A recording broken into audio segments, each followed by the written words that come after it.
సాయంత్రం 2 ఇళ్ళు పోదు, రోజు 4 ఇళ్లలో పోదు, రోజు 4 ఇళ్లలో పోదు. ఇంకా దగ్గర 100 రోజుల కంటే ముందు ఎలక్షన్స్ రావు. 100 రోజులు రోజు 4 ఇళ్ళు పోతుంది అన్న. ఇప్పుడు ఏం చేయమంటామని డౌట్ వస్తాయి. పోయి చెప్పుడు అక్క ముందులో బాగా ఓట్లు వేసారు, రాజేంద్ర మీకు పోయి నమస్కారం పెట్టి ఓటు వేసినందుకు నమస్కారం పెట్టి కృతజ్ఞత చెప్పినామని చెప్పు. సాధనేత బాకీలో స్వీట్ వచ్చేవారి సాధన అక్క చాయ్ పోయి బాగా ఓట్లు వేసిన ఓటుతో పాటు నాకు నోటించి ఆశీర్వదించాలని అడుగుతుంది. అట్లా రోజు పొద్దున 2 సాయంత్రం 2 ఇళ్ళు తిరుగుతుంది. రోజు 4 ఇళ్ళు 100 రోజులు 400 ఇళ్ళు అవుతాయి. ఇంటికి 4 ఓట్లు లెక్కనైతే ఎన్నట్లు వస్తాయి? 1600 ఓట్లు వస్తాయి.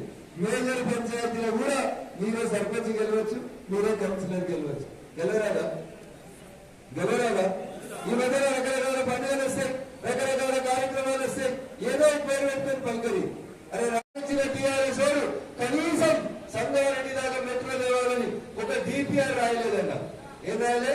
డీటెయిల్ ప్రాజెక్ట్ రిపోర్ట్ అనేది ఉంటే ఎన్ని పిల్లలు పడితే ఎంత ఎత్తు లేపాలి, కిచెన్ ఎంత వెడల్పుండాలనేది ఒక తెలివి ఉండాలి. మియాపూర్ నుంచి బటాన్ చెరువు నుంచి సంగారెడ్డి దాకా మెట్రో లేవాలంటే ఎన్ని పిల్లలు పడితే ఎన్ని కిలోమీటర్లు ఉన్నాయి, కిలోమీటర్కి ఎంత ఖర్చు అవుతుందని తయారు చేసే project report, detailed project report ఈ రోజు మొదలు పెట్టలే ఈ రాష్ట్ర ప్రభుత్వం, కాంగ్రెస్ ప్రభుత్వం కూడా. కానీ పూర్వదశ అసెంబ్లీలో ఉన్నప్పుడు ఈ ప్రాంతం నుంచి ప్రాతినిధ్యం వహించిన అప్పటి ఎమ్మెల్యే జగ్గారెడ్డి మాత్రం అప్పుడు కాంగ్రెస్ ఎమ్మెల్యే నుండి ముఖ్యమంత్రి దగ్గర పోయి, అప్పటి ముఖ్యమంత్రి దగ్గర పోయి దరఖాస్తులు ఇచ్చారు. అదే జగ్గారెడ్డి గారు గెలిచి 6 నెలలు అయింది కదా, ఎందుకు డిపిఆర్ తయారైతలేదు?